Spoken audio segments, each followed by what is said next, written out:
Evangelho de Mateus, capítulo 25. Quem encontrou, diga amém. Quem não encontrou, diga amém.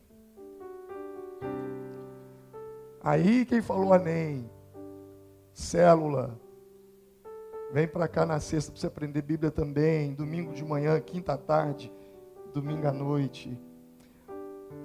Assim está escrito. Então o reino dos céus será semelhante a 10 virgens, que tomando as suas lâmpadas, saíram ao encontro do noivo. 5 delas eram prudentes, e 5 eram nécias, loucas. As loucas, tomando suas lâmpadas, não levaram azeite consigo. Mas as prudentes levaram azeite em suas vasilhas, com as suas lâmpadas. E tardando o noivo, tosquenejaram, ou cochilaram, ou adormeceram, e tosquenejaram, tomadas, e adormeceram. Mas à meia-noite, ouviu-se um grito, um clamor. Aí vem o noivo, aí vem o esposo, sai-lhe ao encontro. Então, todas aquelas virgens se levantaram e prepararam as suas lâmpadas.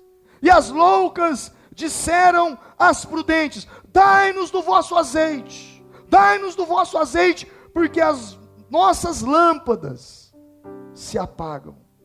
Mas as prudentes responderam dizendo: não, seja o caso que nos falte a nós e a vós. Ide antes aos que vendem e comprai-o para vós. E tendo elas ido comprá-lo, chegou o noivo.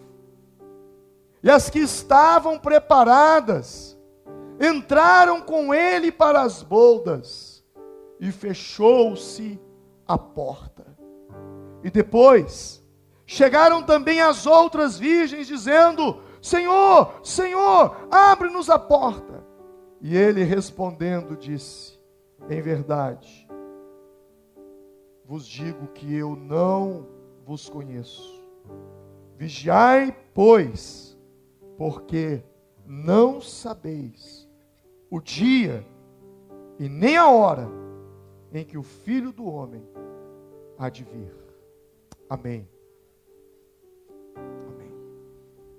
Sabe, irmãos, é possível que, quando você olha para o mundo hoje, você venha dizer que está tudo muito difícil, e que está tudo muito complicado, e que cada dia as coisas estão piorando. Há alguns dias atrás, um homem armado entrou em uma igreja batista e matou dezenas de pessoas. Nós estamos vendo coisas loucas acontecendo. Tão loucas quanto estas, o Brasil está vivendo. O que acontece hoje no Brasil em homicídio por ano é muito maior do que as guerras que estão acontecendo.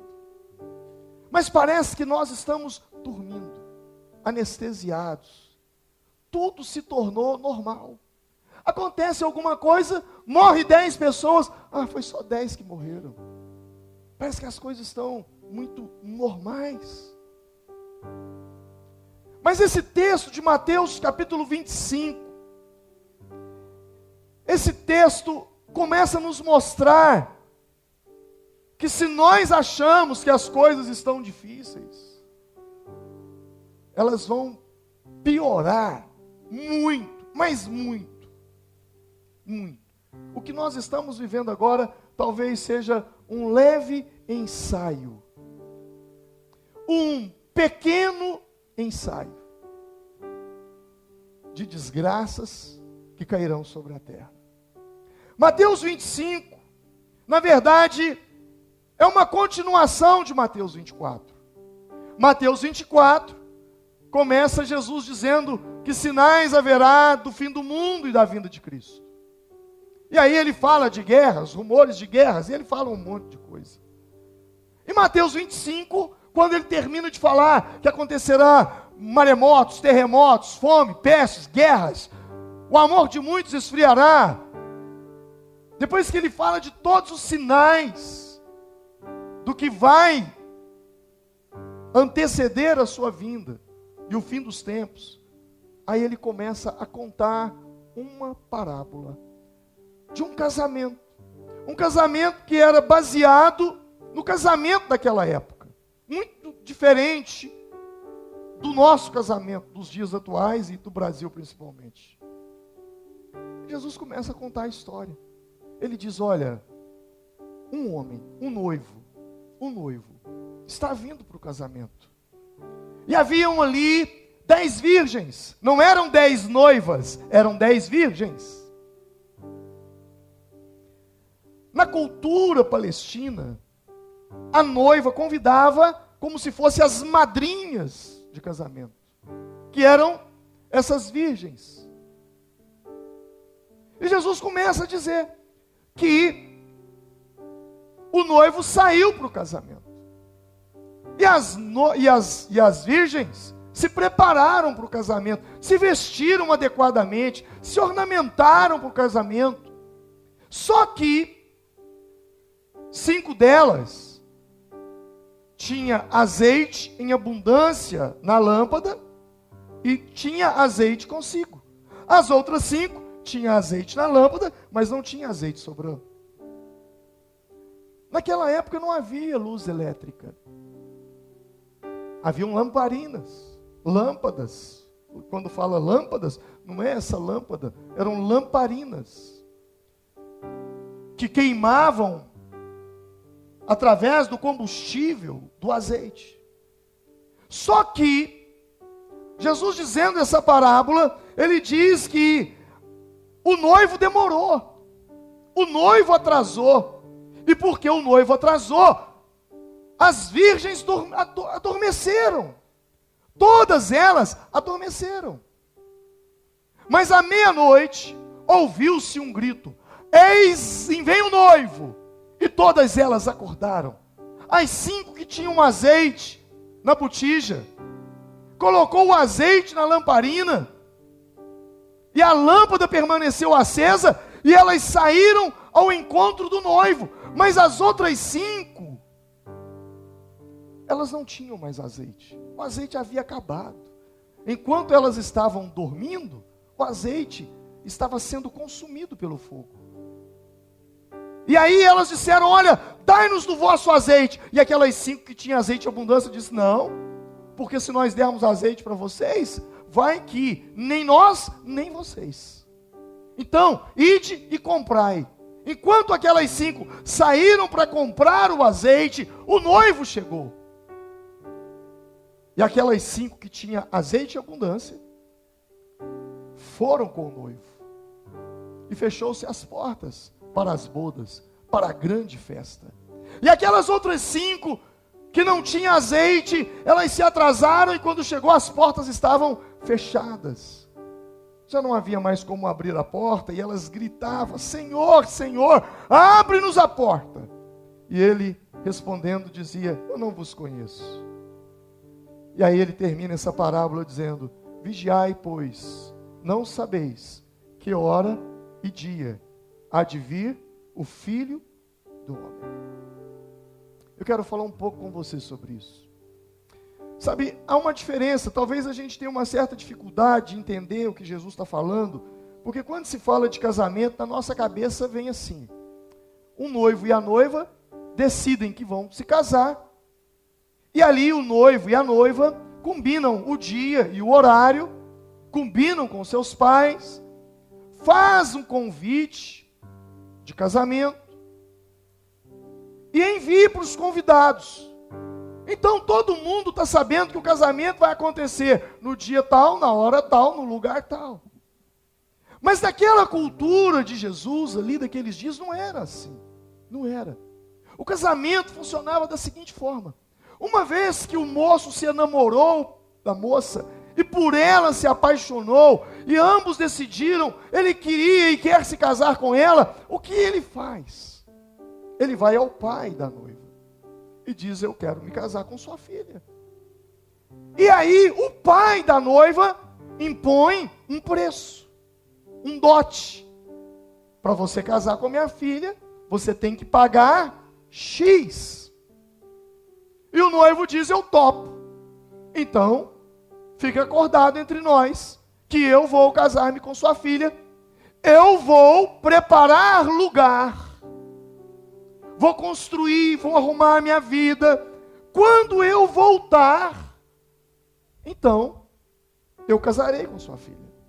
Só que esse quando eu voltar, não tem dia e nem hora. Entenda isso. E a noiva, a partir daquele momento, começava então a preparar o casamento, começava a preparar o seu enxoval. O noivo foi preparar a estrutura da noiva. A noiva começa a preparar o enxoval. No dia em que o noivo termina tudo, aí ele diz assim: vou me encontrar com a noiva. Só que não tem WhatsApp, não tem e-mail, não tem celular, não tem telefone. É uma surpresa. O noivo vem e pega a noiva de surpresa. Só que naquela cultura, a noiva precisava estar pronta. Porque se ela não estivesse pronta e o noivo chegasse, o casamento não aconteceria. E aí seria uma frustração muito grande para todo mundo. E o noivo ia em busca de uma outra noiva. Esse é o contexto cultural, é a explicação da cultura daquela época. Quando Jesus fala da sua vinda, ele compara a esse casamento. Interessante que o noivo, ele gostava tanto da noiva, que ele tinha um temor. E qual era o temor?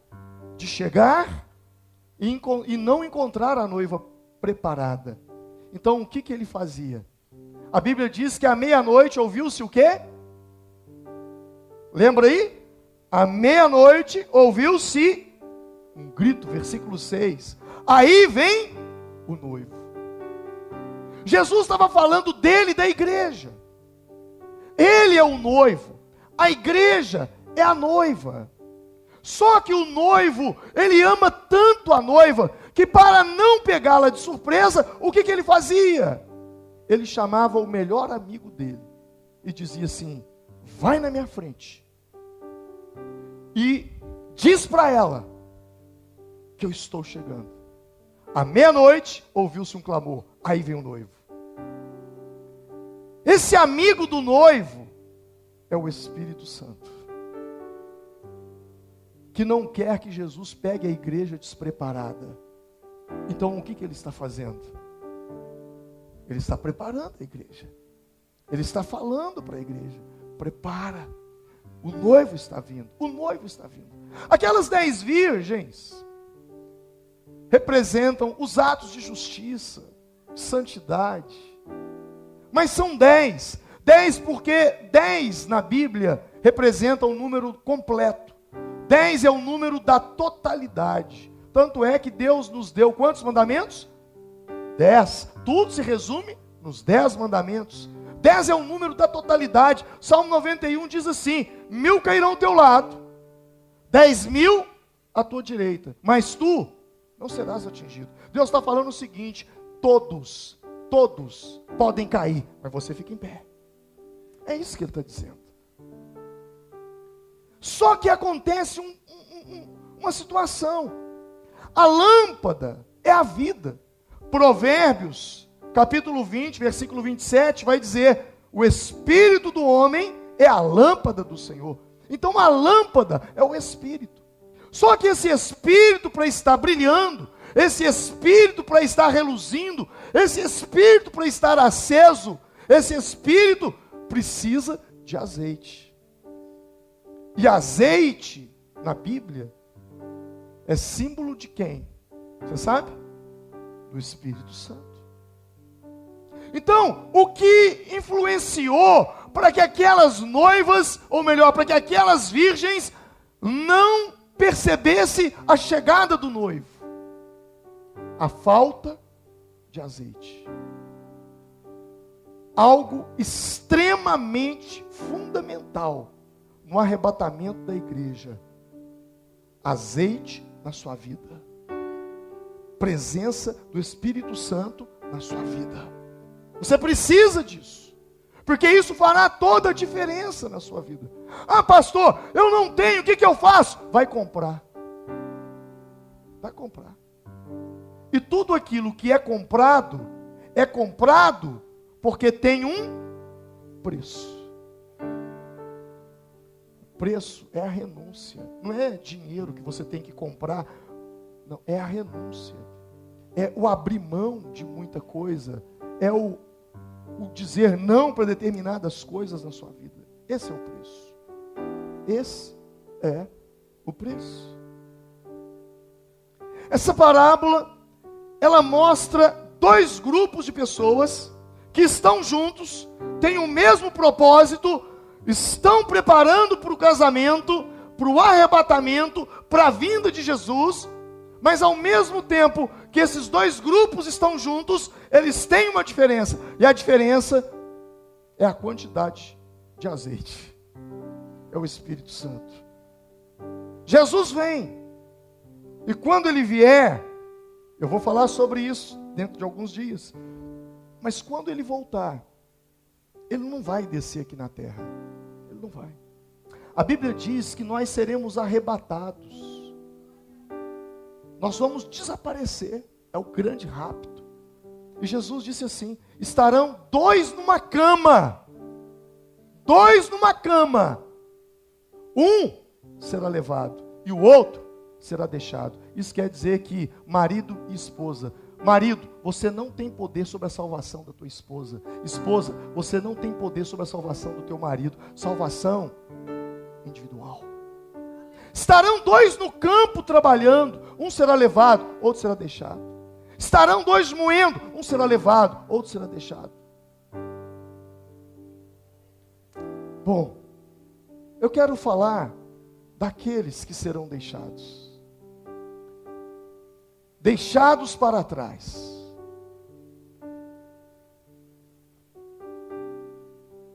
Quando eu falo dessa parábola, até agora, do que eu expliquei, quem é você? Você faz parte do grupo que tem azeite em abundância?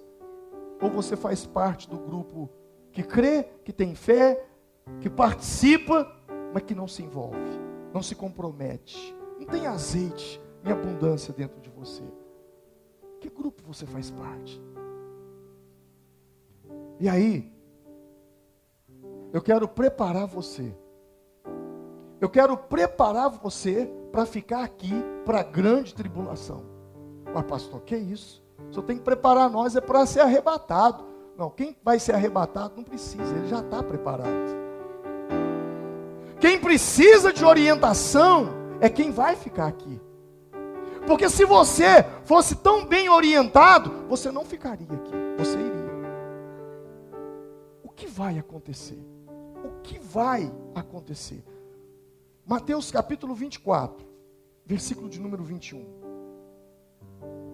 Porque haverá então grande tribulação, como nunca houve desde o princípio do mundo até agora, nem tampouco jamais haverá.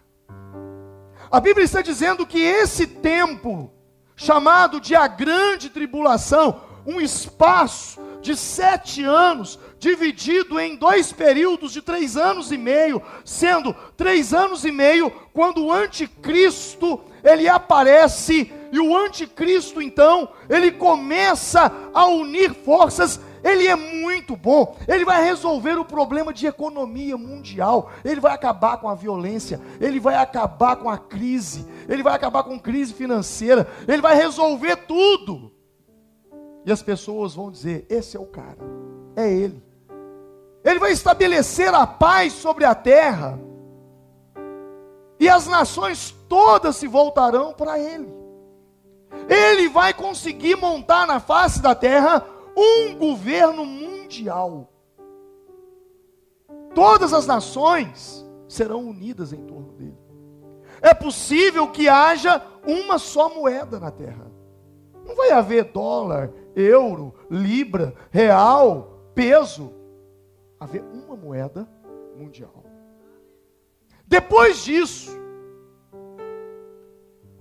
o anticristo então começa a se manifestar de outra forma. E ele começa a perseguir a igreja. Mas eu vou falar disso daqui a pouco. Nesse tempo haverá uma tribulação muito grande. Primeiro porque haverá muitas catástrofes acontecendo. Formiga, vai ter terremoto. É possível que esse prédio venha desabar. Eu não estaria aqui. Não pretendo, não tenho planos. Interessante que a Bíblia diz que haverá uma grande tribulação.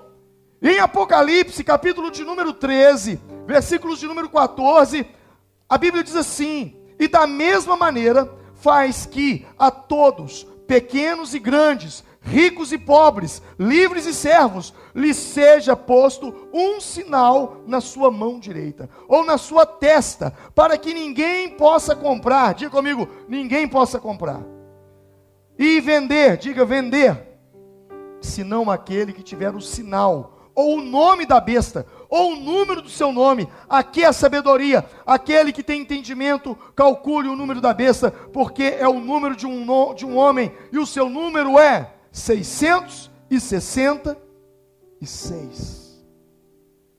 A Bíblia está dizendo que esse homem,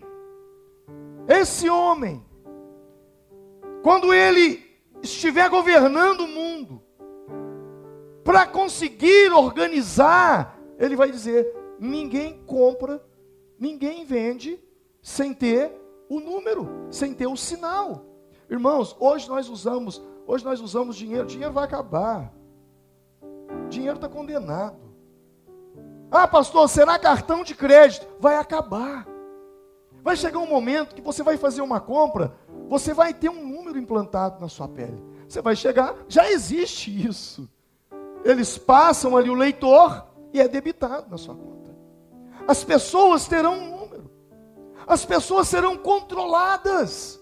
Sabe quando nós pregávamos isso, há 20 anos atrás, alguém dizia: isso é loucura.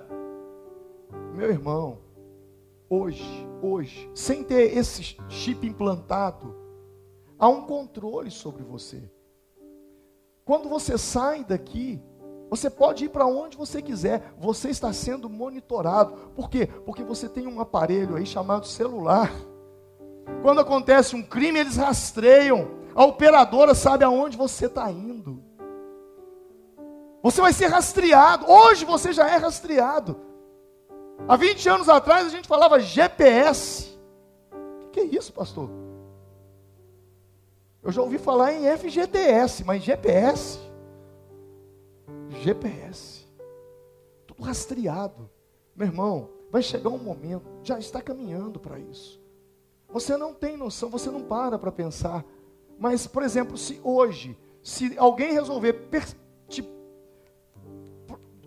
vigiar você e falar assim: vamos ver onde é que ele passou.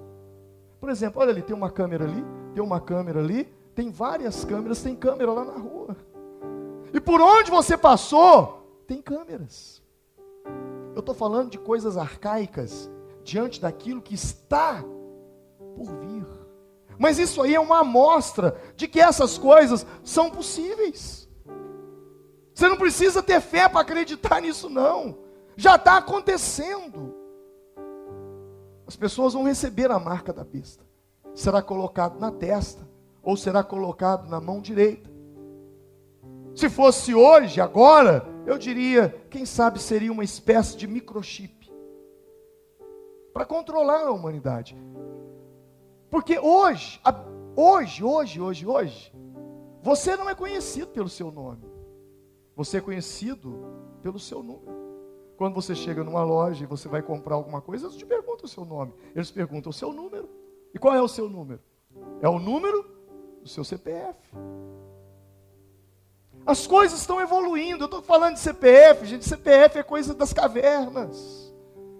Mas isso mostra, aponta para algo que está por vir. Um governo mundial, um controle mundial. Sem a marca da besta, aqueles que ficarem aqui não vão conseguir comprar. Não vão conseguir vender.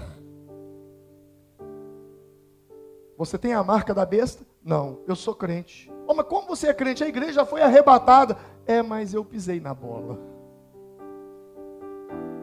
Aliás, não é o fato de pisar na bola que vai te deixar aqui. É o fato de viver pisando na bola. Errar, todos nós somos fadados ao erro. Você não vai conseguir ir a um médico, fazer uma consulta. Você não vai conseguir comprar medicamento numa farmácia, a menos que você aceite o número.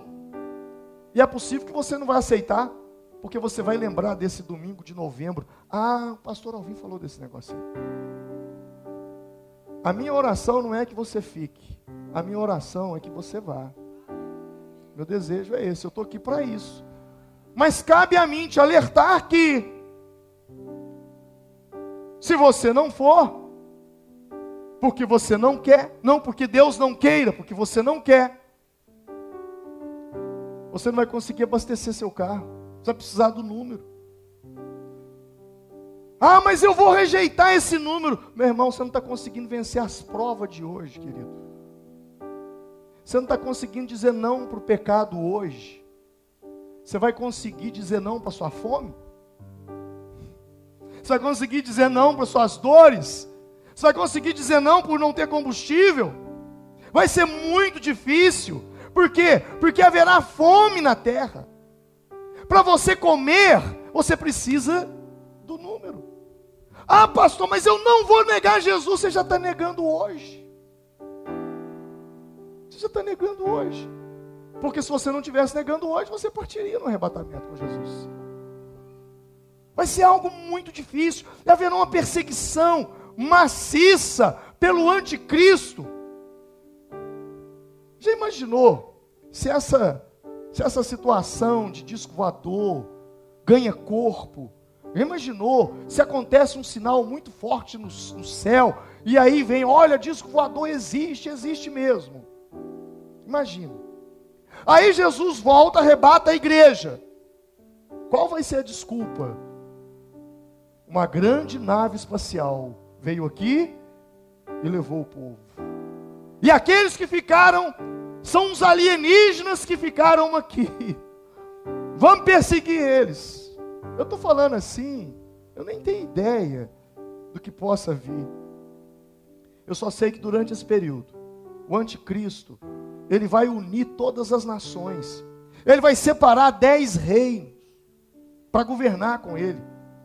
As pessoas serão altamente controladas, identificadas. Quanto à sua localização, não vai ter como você fugir. Qualquer lugar que você for, você vai ser rastreado. E aí, você vai ter uma dor muito grande. A mesma dor que aqueles que viveram nos dias de Noé tiveram. Quando Noé construía a arca, e eles ficaram rindo. Esse cara ficou louco, esse cara ficou maluco. Construir arca? Para quê? Que dilúvio, está louco. E aí quando as águas começaram a chegar, eles diziam, era verdade, só que agora é tarde demais. Você vai lembrar das reuniões de célula, você vai lembrar das oportunidades que você teve, do encontro que você teve com Deus, você vai lembrar das mensagens que você ouviu. Imagine um dia, imagine se Jesus voltar às 6 horas da tarde. E quando você chegar para o culto às 7 horas, você descobrir que a igreja foi arrebatada, o povo foi arrebatado, e você ficou. Sabe, irmãos, muitos não serão arrebatados. E aí lembrarão das profecias da Bíblia, do número da besta. Lembrarão de tudo isso. E como se isso não bastasse, como além de besta, grande tribulação, a Bíblia nos fala dos 6 selos e dos 4 cavaleiros do Apocalipse, que virão sobre a face da terra. Além das catástrofes que estão por acontecer, começa a abertura dos selos. Os 4 cavaleiros, os eventos que os 4 cavaleiros trazem. Apocalipse, capítulo de número 16, versículo 2, o primeiro cavaleiro diz: vi, então, eis um cavalo branco, e o seu cavalo com um arco, o seu cavaleiro com um arco, e foi-lhe dado uma coroa, e ele saiu vencendo e para vencer. Esse primeiro cavaleiro, provavelmente ele se refere ao anticristo, uma alusão ao Apocalipse 19, a autoridade que ele vai receber. Ele é uma imitação de Cristo. O segundo cavaleiro, versículo 4, e saiu um outro cavalo, o cavalo vermelho, e o seu cavaleiro foi-lhe dado tirar a paz da terra, para que os homens se matassem uns aos outros. Também lhe foi dado uma grande espada. Esse segundo cavaleiro, ele vai provocar guerras horríveis na face da terra. Guerras terríveis que vão acontecer durante o fim dos tempos. E como se não bastasse, vem o terceiro cavaleiro.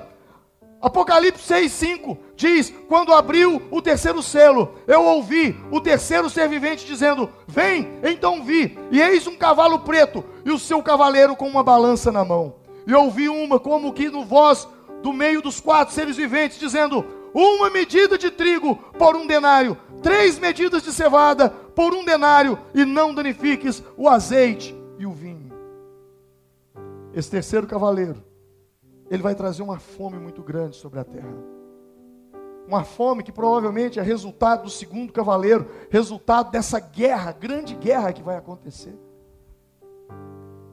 E como se não bastasse, vem o quarto cavaleiro, no versículo 8, diz: e olhei, e eis um cavalo amarelo, e o seu cavaleiro, sendo chamado de morte, e o inferno o seguia, e foi-lhe dado autoridade sobre a 4ª parte da terra, para matar a espada, pela fome e com mortandade, ou seja, pragas, doenças, e por meio das feras da terra. Esse quarto cavaleiro, ele vai ferir a terra com fome, e com pestilências, e com doenças. E o que mais impressionante e assustador, é que os 4 cavaleiros do Apocalipse, eles são apenas a entrada do cardápio. Apenas o início. Porque quando as trombetas forem tocadas, aí as coisas vão começar a acontecer, e aí a situação vai ficar mais séria. Pastor, mas me diz uma coisa: se eu ficar aqui, não vai ter jeito para mim, de jeito nenhum? Tem. Ainda tem um jeitinho para você ainda. Ah, é? Onde é que está escrito isso? Apocalipse, capítulo 6, versículo 9, que diz assim: e havendo aberto o 5º selo, vi debaixo do altar as almas dos que foram mortos pelo amor à palavra de Deus, e por amor do testemunho que deram, e clamavam com grande voz, dizendo: até quando, ó verdadeiro e santo dominador, não julgas e vingas o nosso sangue dos que habitam sobre a terra? E foram dadas a cada um compridas vestes brancas, e foi-lhes dito que repousasse ainda um pouco de tempo, até que também se completasse o número de seus conservos e seus irmãos, que haviam de ser mortos como eles foram. Há um jeito, só que você vai ter que ser morto. Você vai ser um mártir. Um mártir. Capítulo 7, versículo 13 diz: e um dos anciãos me falou, dizendo: estes que estão vestidos de vestes brancas, quem são? De onde vieram? E disse-lhe: Senhor, tu sabes. E ele me disse: estes são os que vieram da onde?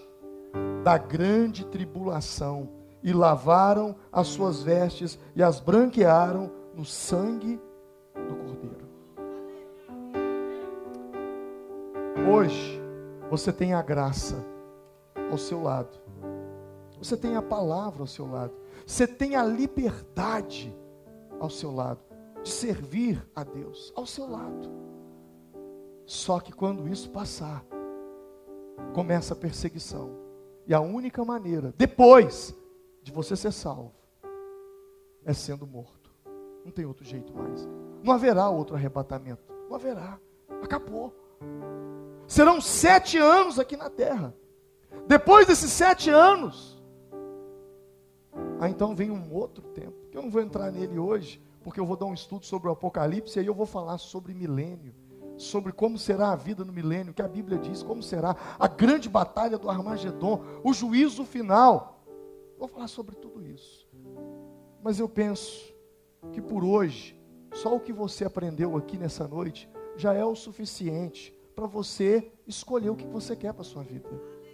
Já é o suficiente.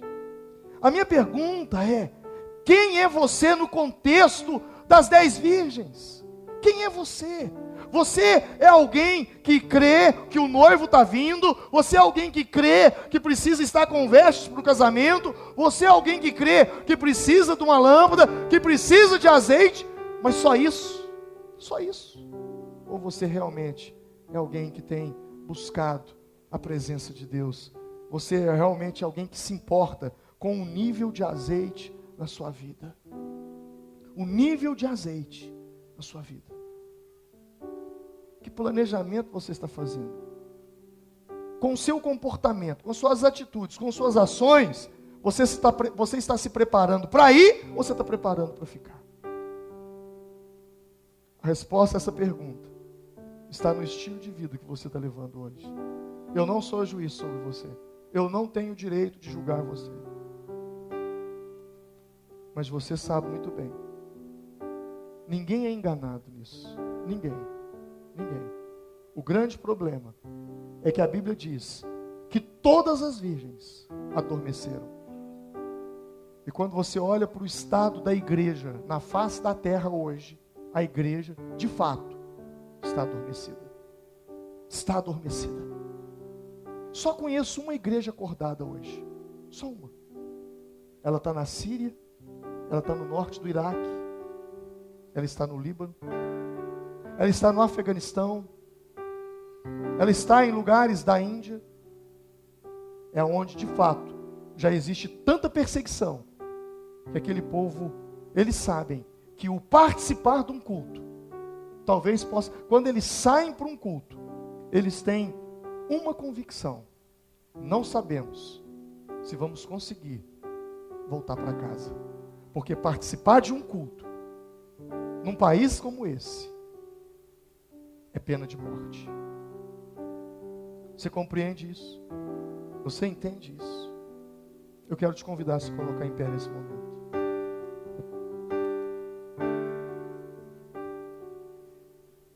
E nesse convidar a ficar de pé, eu quero convidar você a refletir sobre isso, a refletir sobre a sua vida. Sabe, as pessoas se preparam para casar, as pessoas se preparam para fazer um concurso, as pessoas se preparam para uma faculdade. Como foi nos dias de Noé, assim será nos dias da vinda do Filho do Homem. As pessoas comiam, bebiam, casavam, davam-se em casamento. Não há uma preocupação, a preocupação é aqui. A preocupação é com a crise financeira, a preocupação é com o mercado de trabalho, a preocupação é com a beleza física, a preocupação é com a roupa, a preocupação é com o carro, a preocupação é com a casa, a preocupação... Eu não estou falando que você não deva se preocupar com essas coisas, isso faz parte da vida. Agora, nunca tirando o teu olho de que a qualquer momento o noivo pode vir. Entenda isso. Com seus olhos fechados.